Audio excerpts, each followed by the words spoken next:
Assalamu alaikum students. How are you all? I hope you are all doing good.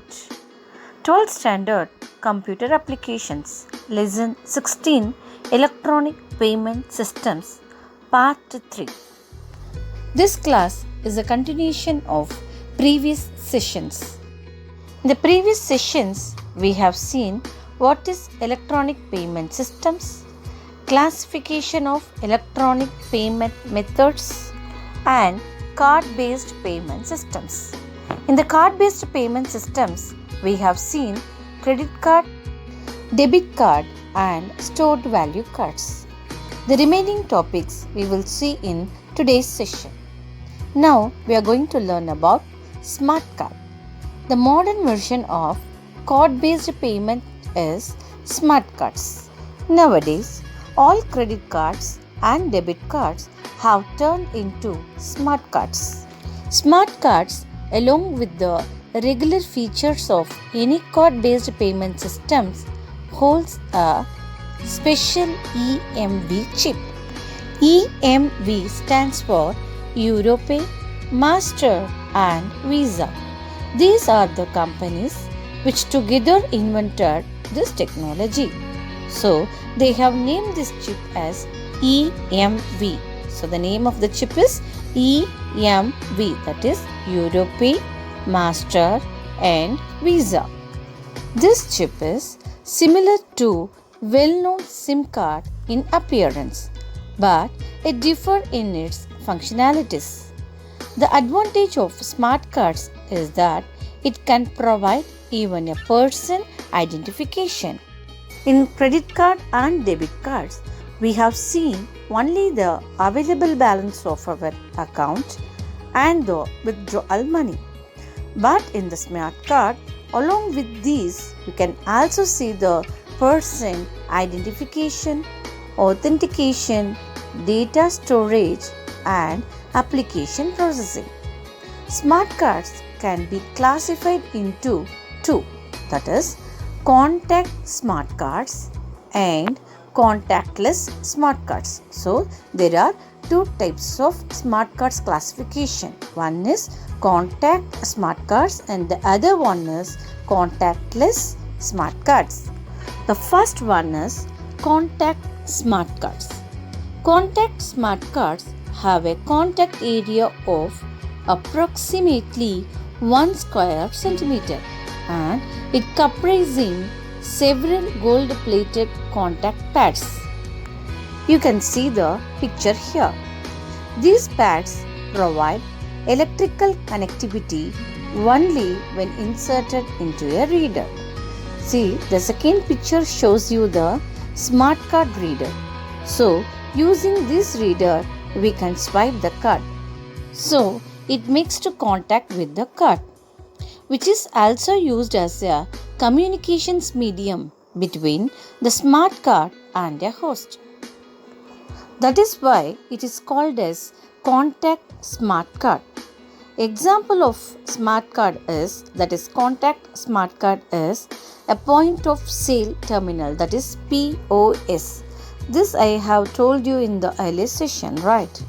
POS means point of sale. This is the name of the terminal which is used to swipe the card. The second classification of smart card is contactless smart cards. Contactless smart card is empowered by RF induction technology. So, contactless smart card using RFID. We have already learned RFID in the previous chapter. So, RFID stands for Radio Frequency Identification. Unlike contact smart cards, these cards require only near proximity to an antenna to communicate. Proximity means closer. So, in contactless smart card, you have to be nearer to the reader. You just see the second picture. The smart cards, whether they are contact or contactless card, do not have an internal power source. Instead, they use an inductor to capture some of the interrupting radio frequency signal, rectify it and power the card's processes. So the reader will send the signal and read the cards. So just the user brought the card nearer to the reader.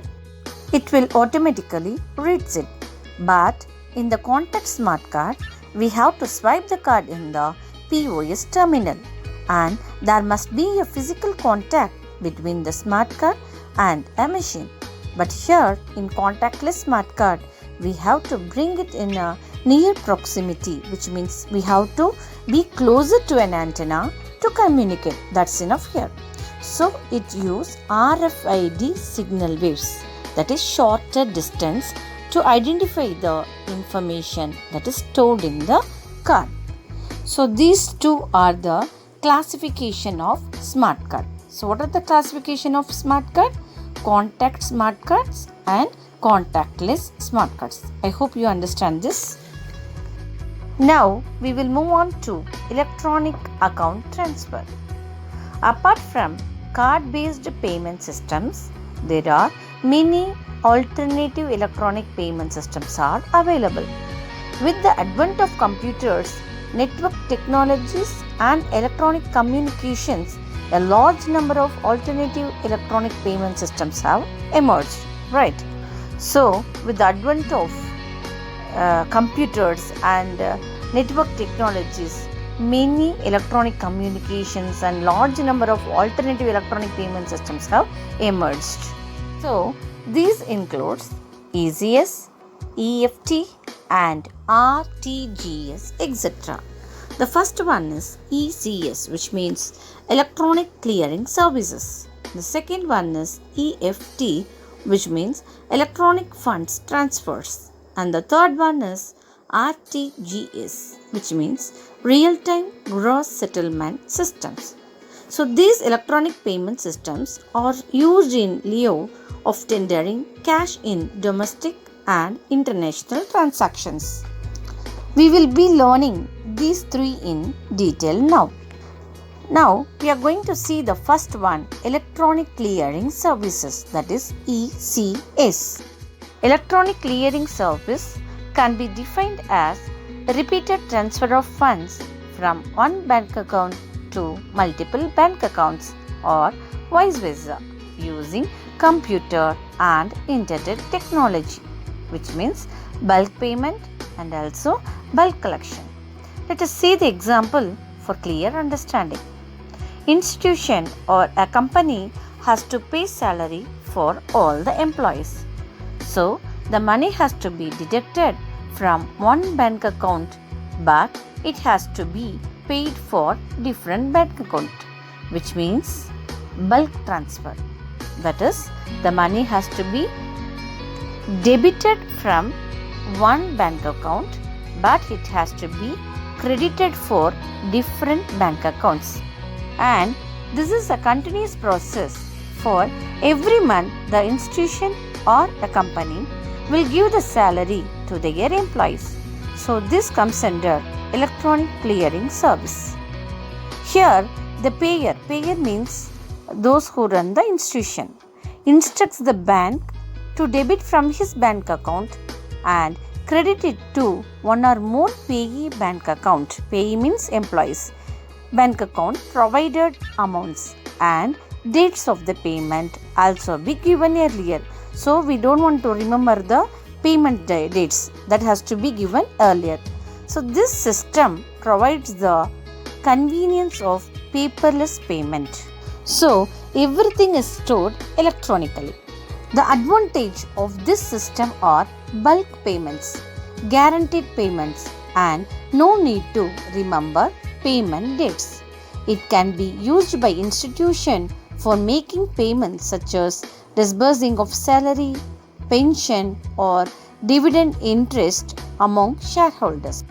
For example, individual bank customers also can make small payments such as paying EMI of a loan, electricity bills, telephone bills, insurance premium as well as SIP investments. Here SIP means systematic investment plan.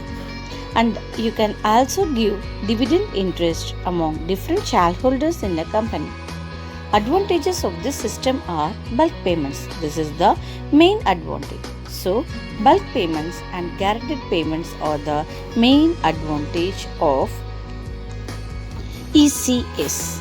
Okay, so we need not to remember the payment dates. So, every month of 5th, it will be automatically paid. Once we set the date, it automatically paid. Okay. ECS can be used for both credit and debit purposes. That is for making bulk payments or bulk collection of amounts. I think you will better understanding with the help of this example. We have two things. One is ECS credit and the other one is ECS debit. So the first one is ECS credit. ECS credit is used for making bulk payments of amounts. So ECS credit means bulk payment of amounts. In this mode, a single account is debited and multiple accounts are credited. This type of transactions are push transaction. So ECS credit means push transaction. Example, if a company has to pay salary to its 100 employees, okay, it can use ECS credit system, then crediting every employee's account separately. So here the amount is debited from one bank account, but the amount will be credited to different, that is multiple bank account with different payments amount. Okay, so this comes under ECS. So in the particular date of every month it will be automatically paid. So this is called ECS credit, that is push transaction. Now coming to ECS debit. This is just a reverse of ECS credit. So ECS debit is an inverse of ECS credit. It is used for bulk collection of amounts, whereas ECS credit is used for bulk payments of amounts. Okay. In this mode, multiple accounts are debited and then single account is credited, which means the amount is debited from multiple accounts and then it will be credited into a single account. So this type of transactions are pull transaction, whereas ECS credit transactions are push transaction. Here the ECS debit is pull transaction. The example of ECS debit is the insurance premium. The insurance premium of bulk number of customers is debited from customers' bank account on their prior consent and paid to insurance company. This is the example of ECS debit. Now we will move on to electronic funds transfer. Electronic funds transfer is the electronic transfer of money over an online network. The amount sent from the sender's bank branch is credited to the receiver's bank branch on the same day but in batches. So the amount would not be credited instantly. It will take some time. The fund would be credited in batches into the recipient's account, maybe in an hour's or 2's time. That is called electronic fund transfer. Unlike traditional processes, EFT saves the effort of sending a demand draft through post and the inherent delay in reaching the money to the receiver. So, EFT saves the time, right? But the banks may charge commission for using this service. For every services, bank will charge some commission.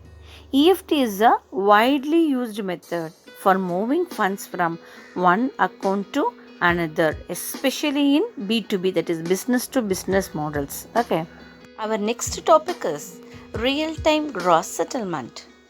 Real-time gross settlement system, that is RTGS, is a payment system particularly used for the settlement of transactions between financial institutions, especially banks. So, RTGS is a payment system particularly used for the settlement of transaction between the banks. Okay. As the name indicates, RTGS transactions are processed at the real time. So, RTGS transaction is real time transaction. If suppose When we debited the amount from the sender side, within a second, the amount will be credited in the receiver side, that is RTGS. But whereas in the EFT, the amount sent from the sender's bank branch is credited to the receiver's bank branch on the same day but in batches. So once in an hour or based on the request, they form the batches and send the money. So it depends on the bank. They will decide and transfer the fund. But in RTGS, the process will get done within a second. So RTGS payments are also called as push payments that are initiated by the payer. So triggered means initiated. So RTGS payments are also called as push payments that are initiated by the payers. Suppose in NEFT, if we want to transfer amount after banking hours, the amount will be credited in the receiver's side the following day. After the bank opens in the morning, they will process this request. But RTGS is not like that. The fund gets transferred immediately. RTGS payments are generally large value payments, that is high volume transactions. There are two types of RTGS, that is real-time raw settlement transaction. One is unconditional and the other one is irrevocable.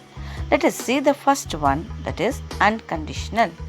The beneficiary will receive funds regardless of whether he fulfills his obligations to the buyer or whether he would deliver the goods or perform a service of a quality consistent with the order. So, unconditional means without any condition. They will not think about anything like the quality of goods or whether they fulfill the orders or requirements, etc. Just the fund gets transferred. Look at the second one. It is mostly similar, that is irrevocable. So, irrevocable, you have to be little careful. A correctly processed transaction. Look at the keyword, a correctly processed transaction that cannot be reversed and its money cannot be refunded. Whereas in the unconditional, if we debit the amount in the sender side, the amount will be credited in the receiver side. Supposing if you are not happy with that, you can ask for a refund. But in irrevocable, the transaction that cannot be reversed and its money cannot be refunded. That is called settlement finality. So this comes under real-time gross settlement. Now we will move on to the topic EWallets, that is electronic wallets. What is meant by wallet? It is nothing but a purse. EWallets or electronic purses allow users to make electronic transactions quickly and securely over the internet with the help of your smartphones or computers. So, the best example of e-wallet is PayPal, SBI Buddy, Google Pay, etc. So, here you link your bank account and just you pay it. The e-wallet functions almost the same as a physical wallet in term that it holds our money. Electronic wallets were first recognized as a method for storing money in electronic form and became popular because it is very convenient for online shopping. With the development of advanced internet, the use of electronic wallets turned out as an efficient transaction tool. This is evidenced by the many e-commerce websites that use electronic wallets as a transaction tool. There are several electronic wallet services that are now widely used. Example: PayPal, SBI Buddy, PhonePe, Paytm, Amazon Pay, Google Pay, etc. So these all comes under e-wallets. Okay. So e-wallets is nothing but your purse. If you have money with it, you can pay when you get some products through online. Now we will move on to mobile banking and internet banking. Nowadays, all are using smartphones and it has conquered very high in the place of every human being, isn't it? So, the digital cameras, voice recorders, everything is in the mobile, right? So, we do not use such things separately because everything is in the mobile phones. And also, we can send or receive money instantly without any plastic cards. Just now, we have seen without using debit cards and credit cards. Even we can use e-wallets to transfer money from one bank account to another bank account. So nowadays, even it is enough to have a mobile number to transfer money from one account to another account. Okay, now we will be learning about mobile banking. Mobile banking is another form of net banking. The term mobile banking, also called m-banking, it refers to the services provided by the bank to the customer to conduct banking transaction with the aid of mobile phones. So, you need not to go to bank personally and need not to stand in queues to do all your transaction. Instead, you can sit at home, use your mobiles and you can do all the transactions. So, these transactions include balance checking, account transfers, payments, purchases, etc. So, all the transactions can be done at any time and anywhere. In mobile banking, they ask your login ID, username and password, and when you submit it all your details about the account, then everything will be appeared on a screen. Okay. So every mobile has the WAP protocol. WAP means wireless application protocol.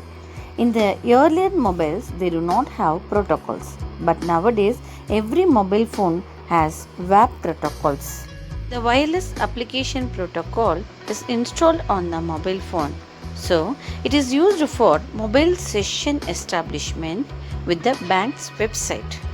The user has the option of permanent control over the account and remote management of his own finances, right? So, the mobile banking operations can be implemented in the following ways. The first one is contacting the call center. If you want to access with the mobile, you have to contact with the bank's call center, and some banks also respond you with automatic IVR telephone service. IVR stands for interactive voice response. Like press 1 for this and press 2 for this. Likewise, your voice will guide us, right? So that is automatic IVR, interactive voice response. So you can use a mobile phone and you can receive SMS like OTP to ensure the service. When every time the amount is debited or credited, you can receive the SMS like the amount is debited or credited and this is your balance. Likewise, you will get the SMS. Okay, and it of course uses WAP technology. WAP means wireless application protocol technology, and it also uses smartphone applications. So every bank has the mobile apps, right? Like SBI Bank, ICI Bank. So every bank has the separate apps to access the mobile banking. So using all this, you can do mobile banking. This is an example app for State Bank of India. The name of the app is Freedom. Now we will move on to internet banking. Internet banking is a collective term for e-banking, online banking, virtual banking, direct banks, web banking and remote banking. So all these bankings are collectively known as internet banking. So internet banking allows customers of a financial institution to conduct various financial transactions on a secure website. So the user can use either laptop or the desktop and any standard browser like Opera or Google Chrome or Firefox.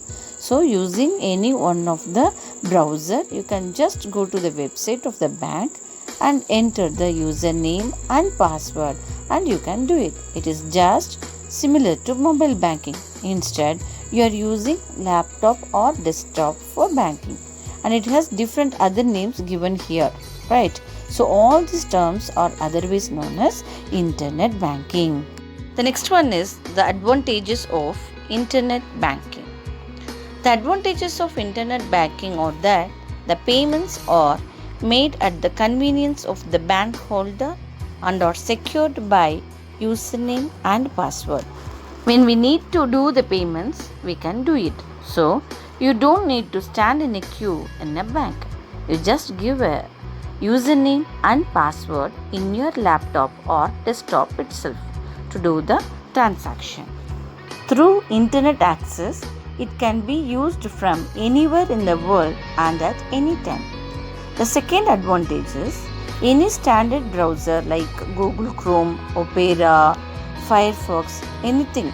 So you have to use any one of the browser. Internet banking does not need installing any additional software. So additional software is not required here.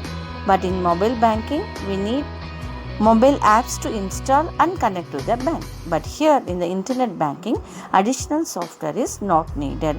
Only the browser is enough to do.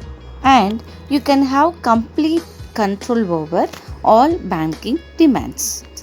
The steps to transfer fund using net banking. First step, log into net banking account using your unique username and password provided by the bank earlier. See the picture at the bottom, you have to log in. So this screen will differ based on the banks. The second step, add the beneficiary as a payee to enable transfer of fund. The following details like account number, name, IFSC. IFSC means Indian Financial System Code. So IFSC code, it is a 11-digit code, that is a unique code given by a Reserve Bank of India to uniquely identify each and every branch of the bank. Okay, now you have to add this beneficiary details and click on add new payee. And once the beneficiary is added, you have to choose whether RTGS or NEFT or IMPS as mode of fund transfer. So if the value of amount is more, you have to use RTGS and the fund will be transferred quickly. So if there is no emergency, you can use NEFT or IMPS. Okay, then select the account to transfer money from. Select the payee, enter the amount. You have to enter the amount here to be transferred and add remarks. If you want to add any remarks, you can use it here. Then everything is over. You have to click on submit. Okay. Then you will get the OTP. So the OTP received to mobile number linked to the corresponding account to complete the transaction. So modern electronic funds transfer are secured by the PIN. PIN means personal identification number, that is one-time password, OTP. An automatic clearing house, ACH, process the payment then. Okay, so all the payments will be processed by means of ACH, that is automated clearing house. Now we will move on to Unified Payments Interface, that is UPI. So UPI is a real-time payment system developed by NCPI, that is National Payments Corporations of India, to facilitate interbank transaction. So UPI, that is Unified Payments Interface, is an immediate real-time payment system that helps in instantly transfers the funds between the two bank accounts through a mobile platform. Once the sender transfers the money through this UPI payment service, the receiver receives instantly. So it is a simple, secure and instant payment facility. This interface is regulated by the Reserve Bank of India and used for transferring funds instantly between two bank accounts through mobile device. Hence, UPI is a concept that allows multiple bank accounts to get into a single mobile applications. UPI is developed on the basis of IMPS, that is immediate payment service. To initiate a transaction, UPI applications use two types of address. One is global and another one is local. So the UPI applications use two types of address. One is called global and another one is called local. Global address includes bank account numbers and IFSC code. Then the local address is a virtual payment address. Registration process of UPI is very simple. Go to the Google Play Store and download the UPI app of your bank. For instance, if you have an account in ICICI Bank, you can download Pockets app from the Play Store. Now, we use ICICI Pockets app for this procedure. Once the installation is completed, open the app and enter your mobile number and create a 4-digit secured PIN number for your choice. The secured PIN will be required every time when you open the app. You will see an option called UPI. Tap on it. Then you will be asked to create the VPA, that is Virtual Payment Address. So, the VPA can be as simple as your name and mobile number followed by the address of your bank. Once your VPA is created, the next window you will be asked to link your bank account. Just choose the bank from the list and it will automatically fetch all the details. To send money, open the UPI and tap on the UPI icon. Then tap to send money. The next screen will ask you for VPA of the recipient, amount and transaction remark. Enter these details and tap on next. Confirm the requested details and tap on confirm. The money will be transformed to the recipient's VPA. The receiving money does not require any steps as money sent to you. Just you will go directly into your linked account. Now let us see the advantages of Unified Payment Interface. Our first advantage is immediate money transfers through mobile device around the clock 24/7, which means we can use this service at any time and from anywhere. So all of the 365 days it will available. Our second advantage is can use single mobile application for accessing multiple bank accounts. So one application is enough to access multiple accounts of different banks. Our next advantage is single click authentication for transferring of fund. So single click is enough. The next advantage is it is not required to enter the details such as card number, account number, IFSC, etc. for every transaction. So once we create an account, we do not need give all the details again and again. Our next advantage is electronic payments will become much easier without requiring a digital wallet or credit or debit card. So compared to the card-based payment systems, electronic payments are more easier and very convenient. And it is more secure. It will be useful for small transaction. Our last topic is cash on delivery. Cash on delivery is also called as collection on delivery. It describes a mode of payment in which the payment is made only on recipient of goods rather than in advance. Originally, the term applies only to cash payment, but since other forms of payments have become more common, the word cash has sometimes been replaced by the word collect to transaction with the checks, credit cards or debit cards. So, cash on delivery is a type of transaction in which the recipient makes payment for a good at the time of delivery. Cash on delivery can also be referred to as collect on delivery, since delivery may allow for cash, check or electronic payments.